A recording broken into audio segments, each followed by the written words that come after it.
Okay, good morning, and to some of you, good afternoon.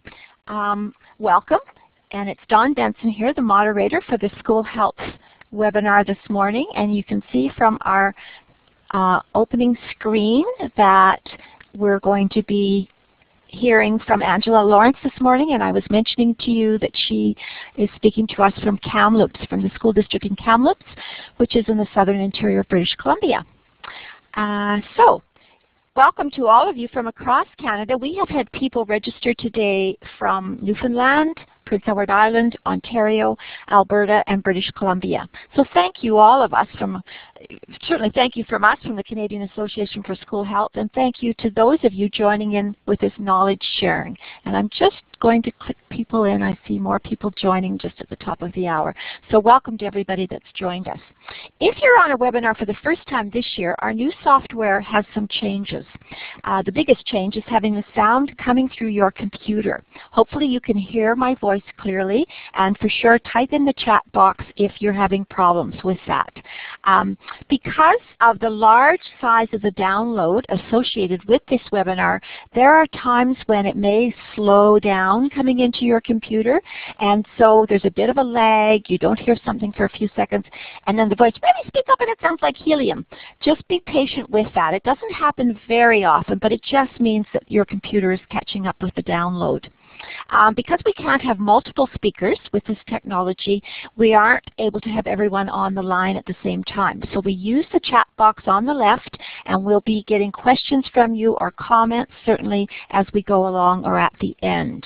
And there's a narrow box below the chat box. You get your cursor in there, you type in your question, and then you hit return, and that comes up so we all can see it. We are recording the webinar today, and you'll be able to access a recorded copy afterwards. I'll send that out to you. The webinar presentation itself is about 50 minutes in length, and then we hope to have some time for questions. And if you do have questions, as I said along the way, please use the chat box. Now, I'm going to introduce our presenter today, and she's come to us from not necessarily the teacher perspective of working with kids. She's come to us from working with at-risk families and youth, certainly as both a teacher and as a counselor. So she has come with a background in looking at another way of helping students instead of using punishment. And I did put that in the description because I think I'm a retired administrator, and it's hard for us to know how to deal with students that are struggling, knowing that punishment doesn't always work, but you're worried about all of the other kids, and how do you follow through in a way that helps everybody in your system. So Angela is going to talk to us about that. I'm just clicking a few more people on, and I'm going to move to her second slide, and she's so organized. She even did the brief little bio herself, so this just tells you a little bit about her, and you can just read that. Obviously she's a bit older than she sounds. She has a very young child as well. We had a practice session with a 3-year-old wanting to join in, and she's worked within the school system as well as nonprofit agencies, and so that's a real value that she brings to us, being able to bridge, I think, between groups of people working together. So Angela, I'm going to get off the audio and say welcome, and thank you so much for joining us today. Oh, thanks so much, Dawn. I'm so excited about this today. I'm nervous too, so I'm going to try to moderate my voice a little bit, and I tend to speak quickly and a lot, so I'm going to try to go more slowly.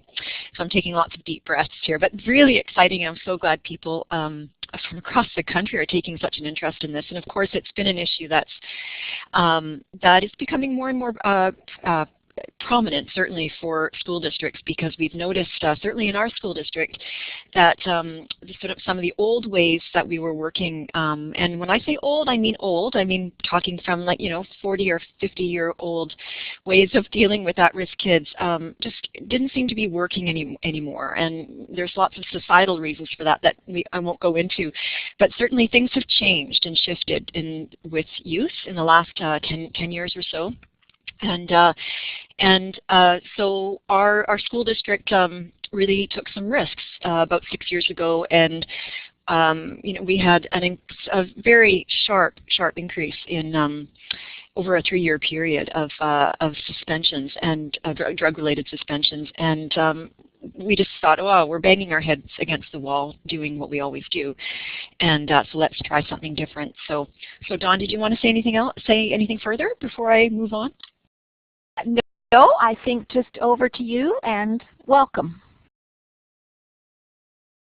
Great. Okay, so this is all new to me too. I've never done this before, so everyone be patient. So as you can just see, just my bio. I've worked with at-risk families. I've done street youth work. I've been a teacher. I've been an alternate teacher. And also an addiction counselor. I have a master's degree with a specialization in addiction counseling, so I did that out of the school system completely with a couple of nonprofit agencies and youth probation as well. And then now I find myself back in the school system doing drug and alcohol intervention and prevention work, as well as district behavior consulting and some frontline counseling right now too. So it's a lot to juggle, but this is a huge passion for me, and I would say the passion comes from wanting to understand and support young people to make better choices and to help foster a change in their behavior that's lasting. So that was basically sort of the position I'm coming from. And yeah, so let's just move on here. Some of the key objectives here today, and certainly some of the key objectives that we decided to take on 6 years ago in our school district was we for one thing, we first wanted to start to utilize evidence-based practices in working with at-risk youth, and particularly substance misusing youth. And when I say substance misusing youth, there are youth, if you look at the continuum, and I'm talking as a drug and I'm going to change hats every now and again. So as a drug and alcohol counselor, we look at youth, substance use on a continuum, and we have on the far end where it's not harmful really are the non-users, obviously, and then we move into experimental users. And those are, kids who want to try things once or twice, and maybe once or twice a year even, and they're not that interested. Doesn't become a part of their life necessarily. And then we start moving into the misusers, and then the abusers, and those are the kids that we really were interested in. So we noticed that certainly the kids that were getting suspended, the majority of them were misusing and abusing. Some of them were experimenters. They were just wrong place, wrong time, made some poor choices, and those were the kids that we found the suspension actually worked, the at-home suspension. Those were kids who had good connection to home and school, and that were just developmentally just being teenagers and wanting to try something out of the ordinary. And so those were kids that had a lot of internal resources, and we noticed that they would the stay-home suspension would have, and that punishment piece would have quite an impact on them. They didn't want to, have the disapproval of their parents or their principals or teachers. So. But when we started to analyze, and this is what we really had to do, we had to analyze, like, who are these kids that are being suspended, because we had so many of them. And we noticed that they were mostly very at-risk kids who were using fairly regularly.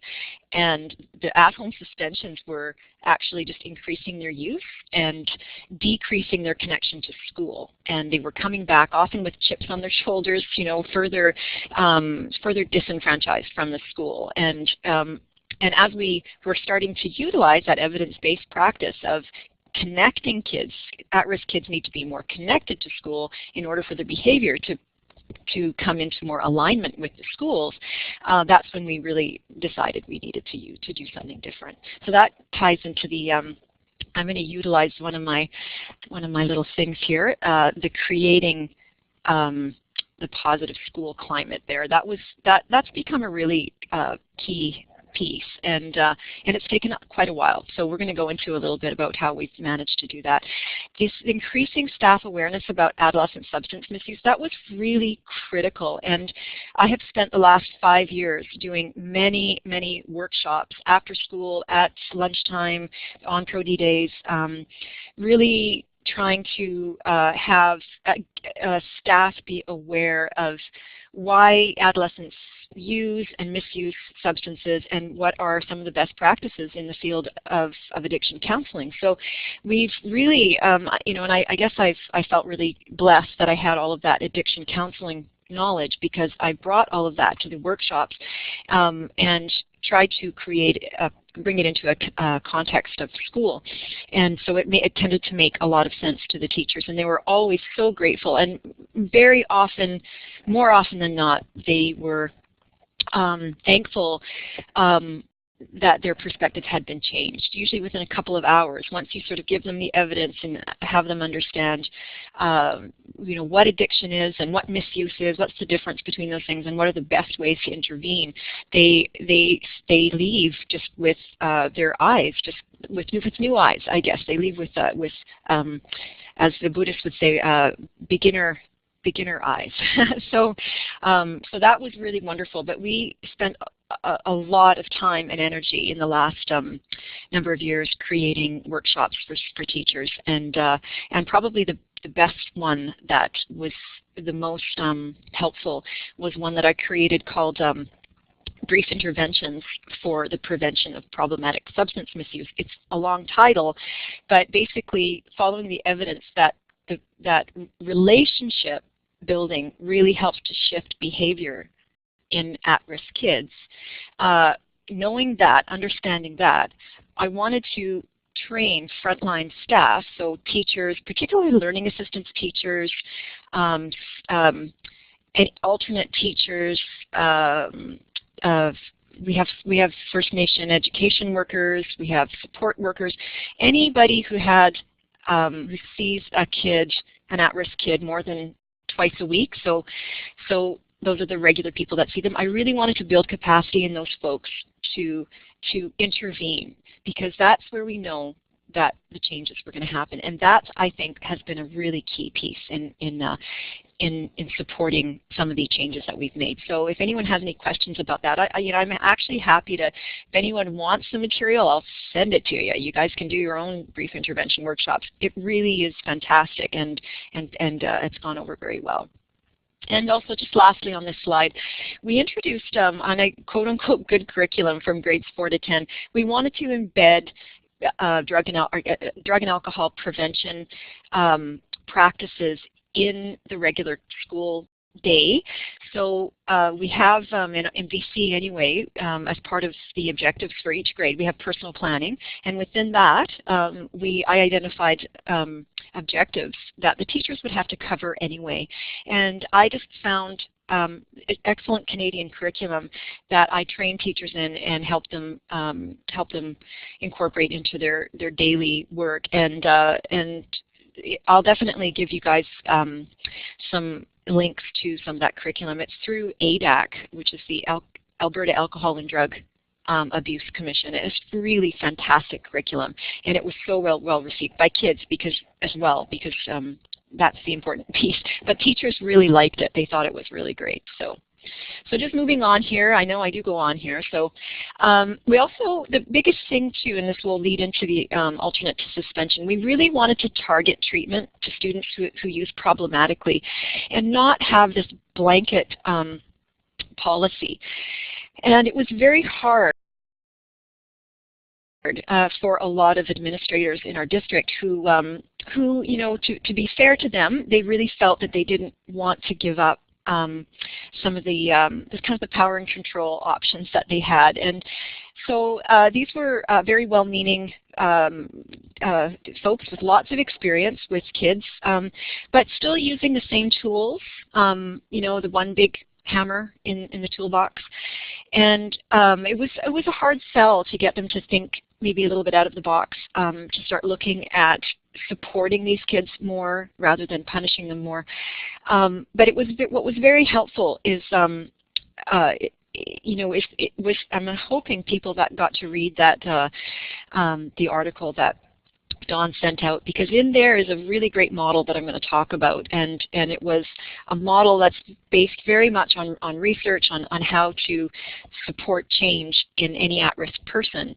And once principals got a hold of this information, they were able to have a few more tools in their toolbox, and that did take a couple of years, I must say. It didn't come easily, but it was also very helpful that we built the relationship that we do with our drug and alcohol agency in town, and we targeted the treatment for these kids, and that was very helpful. I'm jumping around a bit, but we'll get to the point here. Also, increasing parent awareness and skill. That's been the hardest part. So if anyone out there has any magic bullet there, let me know. I'll tell you a little bit further on what we've done to target parents of at-risk kids in increasing their awareness and skill. But that's been a real challenge, I would say. I would have many times when I would do parent evenings and parent nights, and hardly anyone would show up, and the people that would were doing all the right things anyway. So it's a very hard population to make connections with. So moving on here, of course, it's a community issue, and we did do public forums. When I was hired, we did a number of partnership creating public forums where we brought in the RCMP and Drug and Alcohol Treatment Agency. We have a number of them in town. One of them is Aboriginal, another one is non-Aboriginal. We brought in public health, and MCFD is I'll just use my little magic marker here. MCFD is our Child and Youth Ministry of Children and Families, sort of social workery type of ministry, and probation as well. And a number of these kids were alternate sorts of kids that were making lots of connections with probation and that sort of thing. So it's really important that we brought Aboriginal groups together too, specifically some of the local bands. We have a number of bands around as well.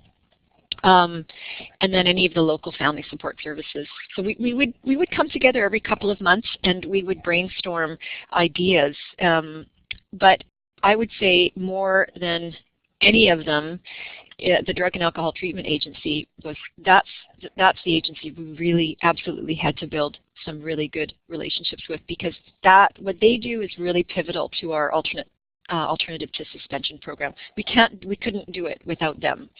And in some of the other districts in our province, and I'll mention these later, but certainly Surrey School District and Langley School District, I had mentioned those districts to Dawn earlier. They utilize the RCMP quite a lot. We tried that. It didn't work very well. Largely because it didn't really fit in with the model that we were trying to create, and that was a high support, high control model, and I'll get into that in a minute. We found that what the RCMP wanted to do is they wanted to come down on the heavy side, and what we were finding in the literature, and certainly this was my experience as a drug and alcohol counselor, is that actually entrenches behavior. So lecturing and blaming and judging and things like that really entrenches the status quo. And particularly if it's a young person who's at risk anyway, we found that it was actually more trouble than it was worth. Not that the RCMP are involved in the school system in a number of ways, and it's very wonderful and positive. But primarily, the agency that we wanted to work with was our treatment agencies, and it also our Aboriginal treatment agency as well. So that was, I just want to really emphasize that. Yeah, moving on here. And it definitely took a number of years for principals to start considering the change. Principals are the what I call sponsors in the school. They're the leverage in the school. If they don't buy into something, the rest of the school isn't really going to buy into it. And there were certainly schools where I wasn't getting any buy-in from principals, and I had to build relationships with those principals. They were very stuck in their old way of doing things, and they just wanted these kids out, and they thought that would change their behavior. So I just tried to slowly build relationships with those folks, and then also worked quite a bit with counselors in the high school specifically, but also, again, working with those frontline people that see the kids all the time. So even though I didn't get a lot of support from principals right away. I was definitely able to start making some of the shifts with other folks in the school, and the principals did come around. They really did. And in fact, after a couple of years of me, and it wasn't just me, it was we have an assistant superintendent for special services for students. At that time, it was a man called Carl DeBrun. He really took this on as well. So the two of us would sort of crash principals meetings and things like that, and try to get as much info to principals as possible that was evidence-based. And it did happen. Eventually, it did happen, and we ended up making some changes to the drug and alcohol policy that helped principals make other choices. So the way that our drug and alcohol policy was written was that there was no choice. The principals had to suspend. And so we just tweaked some phrases in there and allowed them to have a few more options. And so then we gave them the tools, right? So, and the one big tool was the directed suspension program. So, so we definitely had to get the buy-in, which took some time. A really key piece was that we installed the drug and alcohol counselors into each high school. Now these are drug and alcohol counselors from the local agencies that I've been talking about. And that took a little bit of wrangling. I had to, because there's a little bit of, they're quite clinical, and I know because I worked with this particular agency, and all the kids had to come to them. And so we had to make it somehow palatable for them to go to the kids, because and where I was able to sort of shift that a bit was because I knew that as a counselor in that agency, I would often have a lot of no-shows. So I'd expect a kid to show up from a high school who'd been suspended, for instance, and they wouldn't show up. So I knew that was happening, and so I presented that to the executive director in a really nice way. And anyway, over a few months, we started to do some experimenting with their time. So the drug and alcohol counselors were now, at that time, we're doing a few hours every week in the schools, and then that's increased quite a bit because they were having suddenly much more contact with the students that they were trying to chase around earlier. So they were able to see the student in their own milieu, and also to develop a presence within the school. And that has very much shifted the culture of the school. So now there's trained drug and alcohol counselors in all of our high schools, and it's only a half a day a week, which isn't enough time, and we're looking at finding funding for more of that. But it's enough time that these drug and alcohol counselors are able to build relationships with counselors, with principals. School staff come to them to get advice and information, and they're becoming really great resources at the school.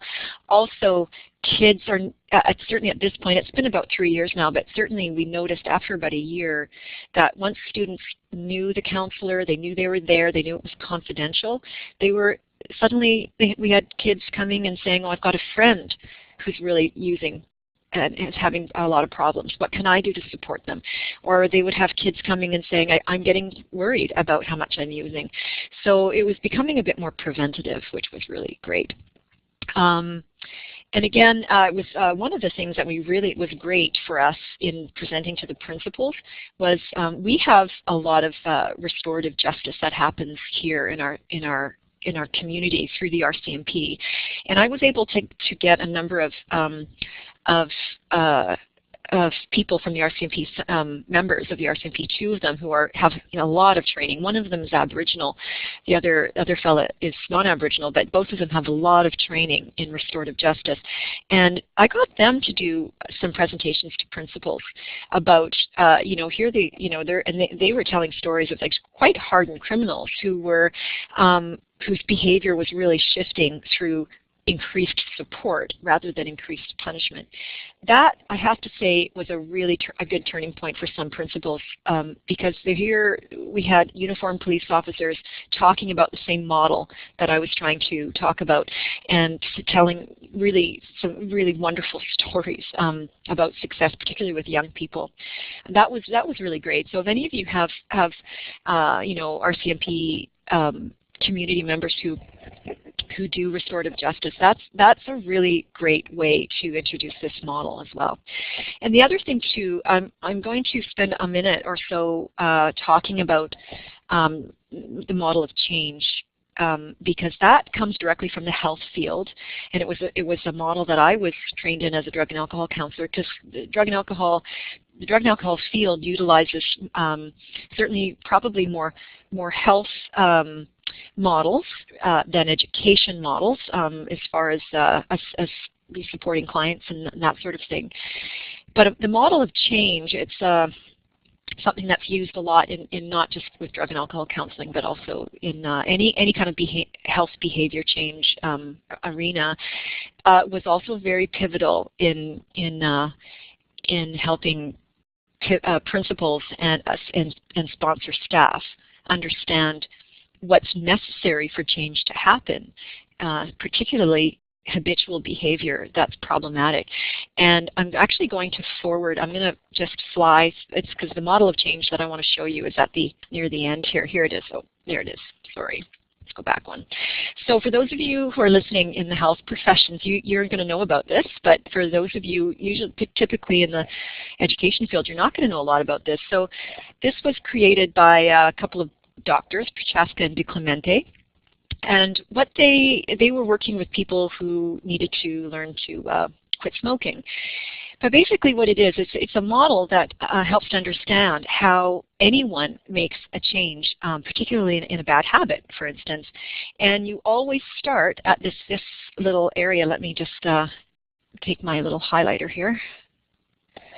This area here, you enter at the pre-contemplation. So pre-contemplation is basically, I really don't have any interest in changing, but something has happened in my life that I've come up against someone else wanting me to change. So in our case, it would be a student who gets suspended from school, or who gets caught at school using some substance. So typically the students that were suspended were pre-contemplators. They weren't interested in changing their behavior in any way. And so it wasn't helping that they would, the expectation that they would go away for 5 days or 10 days sometimes and change their behavior and come back changed people was just almost to the absurd when you start to understand that they are in a pre-contemplation stage of change. They have no interest in changing at all.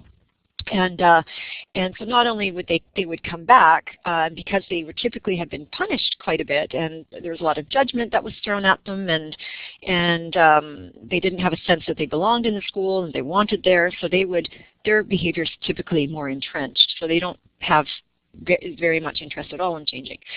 But the next stage is something called preparation. But it's another word for it is contemplate. Oh, sorry. You know what? Sorry. Let's go back. Pre-contemplation is right there. So the next stage is contemplation, which is here. And that's basically thinking, oh, okay, maybe something isn't quite right here. I think I probably have a little bit of a problem. Not sure if I want to change it or not, but I'm willing to look at it. So that would be the next stage. And then at that point, you go into preparation, which is, yeah, I think I'm ready to make a change. This bad habit's really getting to me. It's not getting me what I want. And I'm going to need some help in making some changes. And then the next phase would be action, that you have your plan and you're going to implement it. And then the maintenance stage is you're going to have probably some support in maintaining it, maintaining that plan and staying clean, for instance. What often also happens, and this is part of the change process, is a relapse happens. That's common and it's normal, and particularly for adolescents. And so what happens then is you might go back to pre-contemplation, or you might go back to contemplation, and the whole thing starts again. So it's very much a spiral process, and it takes time. And I would say more than time, it takes relationship. And so what principals and administrators in our district, certainly in most districts, are expecting is that a kid will be suspended and that they will somehow magically in 5 or 10 day period go from pre-contemplation to action, and without any intervention. And we know that this process from here to here to here can take months, and it can take relapse and going back here and maybe a second suspension or a third suspension. And on top of that, it takes relationship to support someone in changing behavior. So that piece was very critical. I can't actually emphasize how important that piece is, because this is not just anyone who has a bad habit. This is anyone who's wanting to change. And so anyone can relate to this. And when I would do workshops for principals and teachers around this, I would get them to take a bad habit that they have been wanting to change, like procrastination or swearing or buying too many lattes or whatever. And we would go through this process, and they really got to understand how difficult it is to change, how really challenging it is to change. And so it helped people to really understand that these kids are needing a lot more than just being sent home. Let's just go back here. Okay, so we're sort of halfway through. What's our time like, Dawn? Hi, we're at about a half an hour, so probably if you can take the next 18 to 20 minutes and then leave time for questions, that would be great. Great, great. Okay, perfect. Okay, so I'm going to start talking about our directed suspension specifically. So we've already gone through some of this. Yes, I'm going to just continue on here. Dawn and I talked a little bit about restitution earlier. It was also another turning point for us. So it was a bit of a perfect storm. Restitution, if anyone's aware of restitution in schools, it has a very similar philosophy to restorative justice. So it looks at teaching children how to change their own behavior, be accountable for their own behavior, but it's very supportive, and it utilizes evidence-based notions about how people change, what they need to change, and also what people need. So it uses Glasser's 5 basic needs. I won't go into restitution. If anyone's interested, just Google it. There's some fantastic information there. But it's very much based on looking at behavior as being functional in some way, whether it's good behavior or bad behavior. So for instance, this drug and alcohol use, it's really helpful to look at it as a functional behavior. So it's serving some function and need. And so when intervention happens, we need to understand the need that particular behavior is fulfilling. So restitution was really helpful in bringing that to the forefront as well, even though it really had nothing to do with my position or drug and alcohol stuff. The high control, high support model that I'm hoping you guys got a chance to read, and if you didn't, I really encourage you to read that article. It's just fantastic. But it's, again, it's evidence-based and very school-specific, and it's based, again, on what's required to change problem behavior in schools. And if you look at, I don't have a slide of it, but if you have it in front of you, you have 4 quadrants there, and one quadrant is basically where you have high control and no support, and that's our punishment models. That's the traditional suspension model. So high control, no support. What the evidence has shown is that doesn't change behavior, that entrenches behavior. So we've talked about that. But also, if you kind of move around that square, those quadrants, low support and low control, so that means basically nothing, also doesn't change behavior. That you become negligent. That's kind of a neglectful way to approach things. And then you also, another option is to have high support and low control.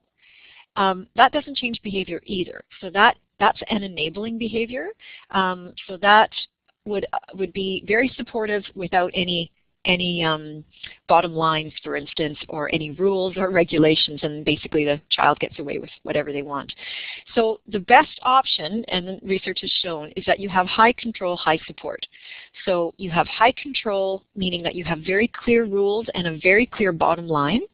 So clearly, using drugs and alcohol at school is a bottom line. So there's no student that should get away with that. There's no student that should walk away scot-free from that.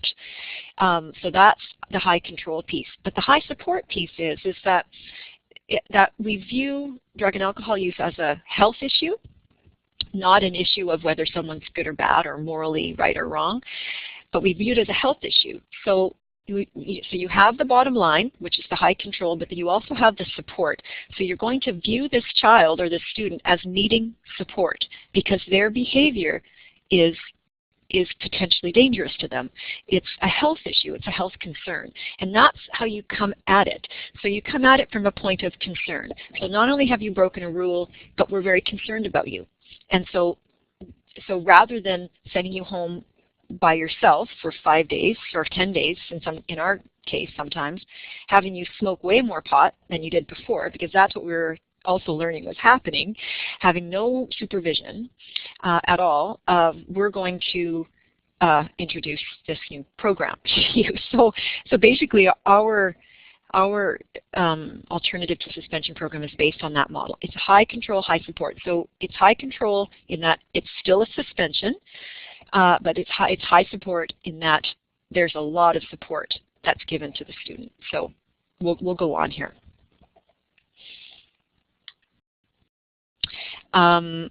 Just a quick thing about best practices in drug and alcohol intervention in schools. You know, we have this idea that we have like zero tolerance, for instance, and what I've noticed over the last 6 years is that zero tolerance is it's that high control, no support kind of thing, and we sort of stopped using zero tolerance with a lot of things, with a lot of different behaviors.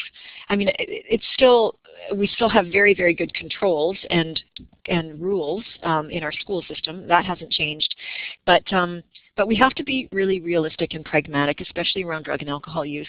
You know, what as a school district, as a school system, can we actually do? What sort of agency do we have with students? And you know, the pie gets very small when we realize that we actually, you know, really problematic substance misuse tends to be a familial issue. It tends to be a family issue, and that sometimes the best that we can do in a school system is to provide as much support for those students as possible. So we can't, for instance, eliminate use. We've really given that up, but we can help students reduce their use. Delaying age of first use, that became you know, a plausible goal. Reducing problematic use. In our follow-up studies for our directed suspension, this has really happened. So that's one of the reasons I'm talking to you now, is because we've had some really good support. Increased school connectedness, definitely that's happened in our district, and we've noticed a difference. Helping to educate parents, this is a piece that's been a challenge, but we can do that as a school system. But drug use, alcohol use is a huge societal issue. It's not going to go away anytime soon, and we have to be more intelligent in how we deal with it rather than trying to find some sort of magic bullet that's going to eliminate it. Okay, I'm going to continue on here. So I want to just talk about our directed suspension program. It's an off-site location. So we have one-room school, basically, down in our downtown core. Now we don't have we have 100,000 people in our community. It's not a huge city. So it's pretty central where we have the directed suspension program. Most kids can get to it, and we supply bus passes for kids who can't. If they have to find their own way. So it's off-site. We hired a really fantastic teacher, and Gino Coltolero is his name, and he is just a master relationship builder. So we needed someone in there who was going to build relationship with these kids. So he runs it, and he builds fantastic relationships with these kids. Basically, if they're caught using something at school, they can have a 3 to 5 day suspension. We don't give out 10-day suspensions really anymore, and that sort of evolved because we realized that was just not really working that well. So 3 to 5 days, they're out of their schools. So I came up with that one because I interviewed a lot of students. I did focus groups with students, and I said, what's the one thing that you would hate, if you, around like an in-school suspension, for instance, because that's what we first looked at. And they basically said, being away from our friends, that's what we'd hate. So if you want to really bug us, if you want to teach us a lesson or something like that, take us away from our friends. So rather than having in-school suspensions, we decided to make it an off-site location. And in that way, you've got students coming from all over the district, and it tends to be you need a lot fewer people. So we have one teacher that runs this program. The kids come in and they do a half a day of homework, because one of the things that we were really noticing is that these at-risk kids would be kicked out of school for 3 or 5 or 10 days, and they would get so behind in their schoolwork that they would become even more at risk. And we're on a semester system. Some of you might not be, but 10 days out of one semester is deadly for an at-risk kid, or any kid trying to catch up. So it was really important that we focused on keeping their academics up. And Gino is really fantastic at helping these kids get their homework done and keep up. And in fact, most kids who go through the suspension program say that they get way more work done. And they like it better than going to school, except they miss their friends. The other thing we do, and this was something that we did differently than some of the other alternative to suspension programs in the district, or in the province, is that we have the kids do half a day of community volunteering. So basically from 8:30 to 12, they're doing their homework, and from 1 to 3, they volunteer at a number of community sites. And mostly these are charity sites. The student can acquire credit for those, because in order to graduate in our province anyway, they need a certain number of volunteer hours, community work hours, that sort of thing. So they can log these hours. So that's very helpful. It's meaningful to them. But one of the things that we really felt that we wanted to do was to connect kids to the community in a way that was going to have them become more active in the community. And it doesn't sound like a lot, maybe 3 half days stocking shelves at the food bank, for instance, but we have consistently had kids tell us, because we've done exit interviews with kids and surveys, that was some of the best parts of their days, that they enjoyed that time. They were treated like regular volunteers. They weren't treated like little hoodlums or anything like that. And they also got to see, they felt like they were helping. And we have food bank, we have the Salvation Army, and we have the New Life Mission, which is a homeless shelter. The kids that have done dishing out food at the soup line have just been really moved by that. And not all the time, some kids hate it, but we really felt it's not a punishment, and we're not trying to teach them a lesson. We're trying to connect them to the community. And we have the SPCA is another one that's been really great. Kids really enjoy going and helping there. So it's just around connecting kids to community, and that was we made that decision very clearly, that we wanted to do that rather than put them in a half-day drug and alcohol education program, because we just didn't want to do the lecturing part. And the research around those the education of kind of trying to fill their heads and what pot does to them and what excessive alcohol does to them, it doesn't stick very well with this age group. They do get that interaction, but they get it with the drug and alcohol counselors, because they also, while they're at their suspension, they have 3 sessions with the drug and alcohol counselor. So they get that kind of information from the drug and alcohol counselor, but it's on a one-to-one basis. And that drug and alcohol counselor builds a relationship with that student and then follows up with them at their school, because it's the drug and alcohol counselor assigned to that particular school, that student's school, that will do the first 3 sessions, and then there's 2 more follow-up sessions that are done at school. And sometimes kids stay on, and sometimes kids move on, but they definitely get that information, that important health information, but it's not done in this didactic kind of sort of way.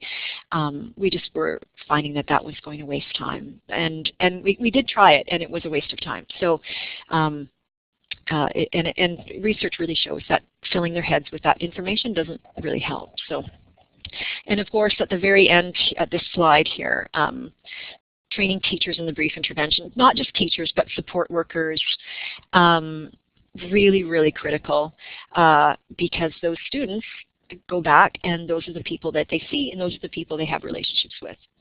So that was really helpful as well. So, you know, I just want to say a couple of things about our follow-up surveys, and I actually tried to, I'm just so technically challenged that I couldn't actually get the latest info up because we have graphs. But basically, there's been a huge shift and a pretty big decline in the number of suspensions we have now. So mind you, this is the 4th year that the directed suspension program has been running. Most of the students report lessening their substance misuse or use in general. A lot of them report moving it around so that they're not maybe smoking pot, and pot is the overriding one that we've dealt with. So a lot of them are saying that they're not smoking up in the morning now, they'll smoke up after school. So remember, going back to what's pragmatic and what can we actually do as a school, what can we expect kids to do in a school system, especially at-risk youth, that's a huge thing. That's a very big thing. So now they're not high at school. They might be high in the evening, but they're not necessarily coming to school and getting stoned and then going to class. So we noticed a lot of that. I would say the majority of kids are moving there. They're still using probably the same or maybe a little less, but they're having it not intervene with school quite as much. And there are a number of students, way more than we thought, who are staying on with the drug and alcohol counselors. The drug and alcohol counselors also start to develop better relationships or good relationships with parents. Gino Coltolero, who's the teacher at the Directed Suspension Program, has a lot of interaction with parents, and so he's been really well trained in interventions, and also we actually created really kind of palatable packages that parents can read. So every parent who does this Directed Suspension Program gets a little package of information about, effective ways to parent your teenager, and also a list of resources in the community. So a lot of these parents get directed to different community resources.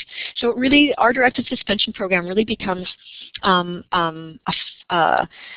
a screen for, it's a catch. It catches kids, it catches at-risk families, and then helps us to direct them to other services in the community, and also helps us build relationship with these students. And I would say that the emphasis on relationship building that we've put on the Directed Suspension Program has been really, really helpful. Gino also does a little report that gets sent to the principal after the suspension is finished. The kid goes back, meets with the principal. We've done lots of training with principals on how to conduct those reentry interviews. So again, it's not lecturing, it's welcome. We want you to stay in this school. We value you. I'm someone you can come and talk to. It's that sort of thing. As well as, it's hard because you're wearing both hats, right? You're wearing the hat of the disciplinarian, but you also need to come at this in a supportive way. So very, very much encouraging the students to utilize the drug and alcohol counselors and things like that, and letting the drug and alcohol counselors do their work, because what we were finding is a lot of the principals wanted to know what was going on in the sessions with the drug and alcohol counselors and who else is using. Can you tell me if there's any dealing going on? And it took a long time for principals to sort of just say, okay, I'm just going to let them do the work. I'm going to trust that they're going to do their work and support this kid in changing. So that was a tough one, but we got through that for sure. I just want to say a couple of things about the FAST program that we're going to try out in our district. It's called Families and Schools Together. It's a program that was based in the States, but it's utilized. I think the folks from Ontario might be quite aware of it. Utilized there quite a bit, and it's a way to encourage families of very young children, particularly substance-using families. It's hard to target those, but basically the families that are targeted are at-risk families. It encourages a more positive connection to school, and it's all done through food. So it's an 8-week program of probably 6 to 8 families that come together at the school with the principal. And this is there's a high school fast as well, but we're going to start with the primary fast, so that's kindergarten to grade 3, because what we're trying to do in our district now is, we have quite a few supports for adolescents, for the youth in our district, but we don't have a lot of supports for those at-risk kids who, 10 years down the road are going to be running into problems with substance misuse. So we're trying to start getting them a little earlier. Also, parents with children that age are more open to looking at their parenting and looking at resources in the community. Once their kids are teenagers and they're kind of off the rails, it's hard for parents to accept help. So basically it's a 6 to 8 week program. You bring people together, and there's a little bit more to it than that, but you bring parents together and families, and we have a big dinner, and resources are different resources from different agencies are there to support and to help, and then there's different presentations and all that sort of thing. So we're gonna definitely try that out. So we've worked a lot. I'd say the last 5 years we've worked mostly at the grades 6 to 12 age, and we're really going to try to do more early prevention now. So yeah, so are we good for questions now? Thank you, Angela. Yes, I think it would be a good opportunity now. We've got about 5 minutes for folks to type in any questions or comments or information that they have about similar programs, or any questions that you might have for Angela. I noticed that Cindy Andrew is on as well. She was able to join us near the end, so she may be able to answer some questions as well. So in order to put a question in, you type below the chat box. There's a small narrow box. You put your cursor there, type your question, and then hit return, and it will come up to the group. And while we're waiting to see if there's any questions, I'm going to bring up the wiki that we're going to be sending you later in the day, or probably tomorrow, just to have a look at a lot of this information, background information. I know some of you got your information right at the last moment, so you didn't have the article to read that Angela told you about. So I've just brought this up. Angela, let me know if you can see the wiki Beyond Suspensions. Yep, I've got it. Great. Okay, I'll talk about that in a minute. But first of all, it looks like there's a question from Colleen at Ashcroft. Angela, can you see that question? Oh, there was a question from St. Thomas, Ontario, the funding for the school board agencies and provinces. And Colleen was called away, so she's going to watch it later. So the question for Jackie, can you see that, Angela? Yeah, great question, Jackie. The funding for my position has come it's come from the school district, and they made a choice to create a position that was going to have a bit of clout. So in our school district, we have positions called district coordinator positions, and those are capacity building sorts of things. So if there's low reading skills or numeracy skills or something in the district will put money into hiring a district coordinator who builds capacity within the district. And so what the district decided to do in my case is they had a problem. There was a drug and alcohol problem. They needed to create more programs, and so they decided to create a drug and alcohol coordinator position to truly affect change. So it's not just a position where I go around doing prevention presentations and things like that. I have a lot of leverage in the system. So I think that's why it's worked. But definitely the funding came from the school system. Now, as far as the agencies go, our drug and alcohol agency, our Aboriginal one as well, we've really built the relationship, and we made a case to them that the school district is pivotal for the use of their, or the health of their youth, and they've really come on board, and they've looked for their own funding to increase that service. But everyone's kind of used their own pots of money, and this has come together because it is a community issue. So it was really about, for us, we really had to bring the key players together and say, this is not just a school-based issue, this is a family issue, this is an Aboriginal issue, this is a non-Aboriginal issue, this is an at-risk issue, and people had to share what it cost, and that's really happened for us, and I'm so pleased about that. But you know, it did require a lot of a year, I would say a solid year of meeting with these agencies and convincing them that it was worth their time.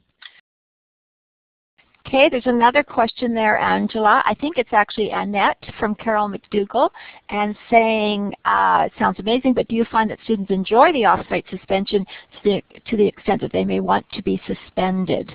Has that been an issue? And I know you did mention that some of them do start to continue the volunteer service. So has that been a problem? Do you see that question there? No, I would say overwhelmingly, because in our exit interviews that we've done, we didn't do them this year. We're not doing them this year, but the last few years we've asked, you know, would you rather, would you want to do this again? Would you want to do the directed suspension again? And even though they might have said earlier in the interview, you know, I got more work done, I actually kind of enjoyed this way of teaching better, one-on-one, no, I want to be with my friends. Overwhelmingly, they want to be with their friends, and they don't want to go to school on a regular basis to the off-site program. So overwhelmingly they say, no, I don't want to do this again. This was great, thanks. And of course they get chased around at school by the drug and alcohol counselors, so it doesn't just end when they leave there. You know, they're pestered, as some of them say, they're pestered. That counselor's pestering me again. Well, that's good. You know, we're following you because we care about your health. So no, that's not been an issue. But certainly some of them have said, and it's been really clear that, wow, I don't, you know, school is hard for me. I don't get a lot done there. I really enjoy this one-to-one stuff. So it's not a surprise though, given how at risk some of them are.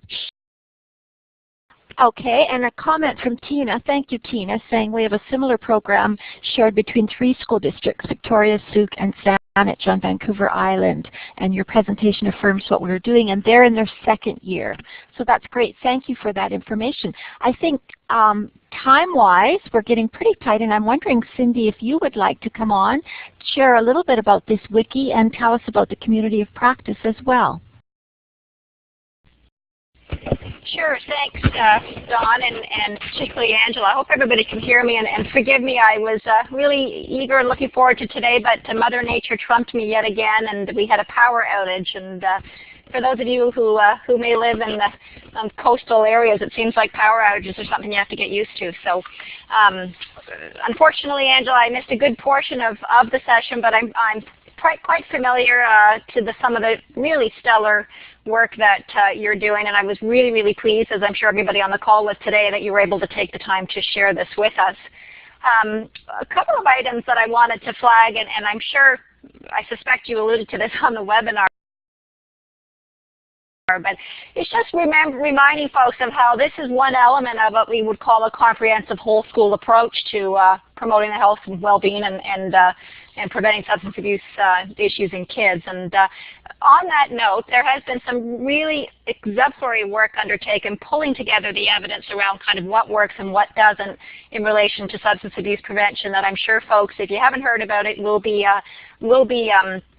certainly more so in the near future, particularly by way of this wiki that Dawn has pulled up for us. It's basically considered a shared filing cabinet, if you will, where we have good stuff, and others around the call today and beyond will have additional items, no doubt, that they'd like to see shared with folks. And it basically provides an opportunity for us to fast-track your searching to that good stuff that is out there. And one of them is this knowledge summary that I alluded to. And I won't send you the full 100-page version, but a couple of very practical items that are helpful. And it's important for folks to know that subsequent to the development of this rigorous knowledge summary exercise, are national standards related to school-based substance abuse prevention that I know you'll be hearing more about in the near while. In terms of other activities, Angela, thank you again for mentioning FAST, and we'll be sure to include some of the information about that on the wiki. The brief interventions related comments, I think that's an area where many of us, including yours truly, really need to have a better understanding of what that looks like. And so, Angela, thank you for suggesting you'd be happy to share it. Dawn will be definitely taking you up on that, and we'll be sure to include that information on the wiki. And on that note, I also wanted to flag an upcoming webinar that is specific to brief interventions, and in particular for Aboriginal students. So we do have a couple, several actually, substance abuse prevention related webinars still on the calendar for this year. So encourage folks to find out more, and Dawn will be sure to share that information and join us in the future. So thanks again, everybody, for joining in, and Dawn, as always, for your leadership in helping keep us on track, and Angela, once again, for sharing the absolute exemplary work that you guys are doing up there. And I know that we'll continue to share and to learn from each other. Bye for now. And thank you, everyone. If you can take a minute and just send a little message on the chat box if you heard the audio and you didn't have any problems how the webinar worked for you today. That would be great if you could take the time to share that. And I see some of you are writing. And also as well, we'll send out a follow-up to this within the next day or so. I know some of you linked in very, very near the end, and so you didn't get the pre-reading that Angela is hoping you will, so you'll have it as post-reading. I know a lot of you are interested in the materials that will come. So thank you to Angela for all this work. Thank you, all of you, for joining us, and when you get your follow-up, you'll get more information about upcoming webinars. We're still learning a lot about this technology. We had a few people. Thank you for applauding. Some of you have learned how to do the applauding. Thank you. Thank you, Angela. And as you're ready to leave, you go up to the top box where it says File, and when you click on File, it tells you you can exit. But if you could just let us know how you made out with the audio and the webinar this morning, that would be great. So thank you to everyone. Oh yeah, thanks everyone. That was just great. It was weird, but I think all of your beautiful faces are smiling. That's great. So that's from Angela. Thanks, you guys, and feel free to contact me anytime, anyone, anytime. Thank you. And I noticed someone said there were a few blank spots. I did too. There'd be a few pauses, and then I'd hear the really squeaky voice, and then it would even out. So I guess that's the joy of learning this new technology.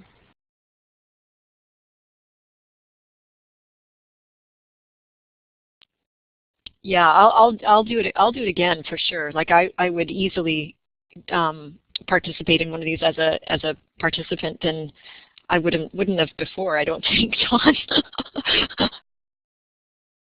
Great. Well, just to remind you that there is a webinar this Thursday. I know a number of you have signed up for it on rethinking drug education. So I'll send you that link right away, Angela, so you can join in with that too. Oh, that would be great. Oh goodness, we've done so much rethinking about drug education. That would be nice to have that affirmed.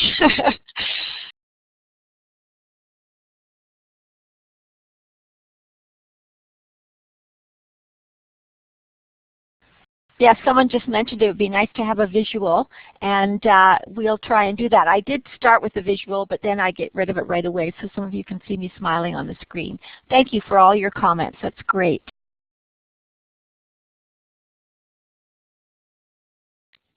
Yeah, thanks so much, Dawn. That was really worked well.